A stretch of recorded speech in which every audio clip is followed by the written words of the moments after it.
It's not what you say, it's how you say it. Kagaya sa mga magulang, nagagalit agad, sumisigaw agad. Kaya bilang anak, parang pakiramdam mo na mamanipula ka ng magulang mo, na parang wala kang karapatang maglabas ng hinaing mo at wala kang karapatang i-correct sila. Sa kabilang banda, natutunan ko na kapag matanda na, kahit alam ng mga magulang na mali sila, papanindigan nila yon. It's because, for them, magulang sila eh. So, akala nila sila yung palaging tama, which is wrong. Kaya lang, dahil matanda na at mahirap ng maayos ang mindset, so tayong mga anak na mas nakakaunawa, tayo yung mag-adjust.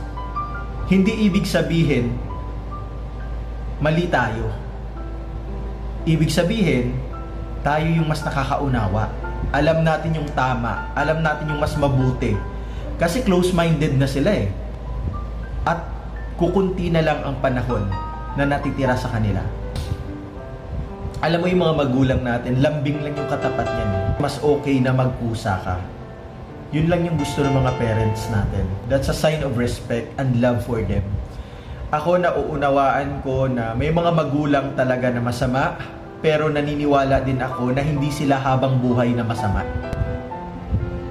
Pero alam mo, pag nakikita mo ang puting buhok sa nanay at tatay mo, pag nakikita mo ang kulubot sa mga mukha nila, kahit gaano pa kalalim ang sugat noon,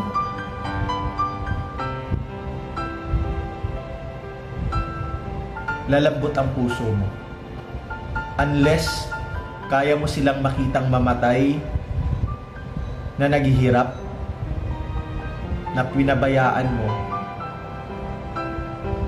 Ang karma kasi noon hindi na sa kanila eh, nasa sayo na. Bakit sayo? Kasi ikaw ang nakakaalam ng mas mabuti, ikaw ang nakakaalam ng mas tama, pero mas pinili mo ang mali at masama.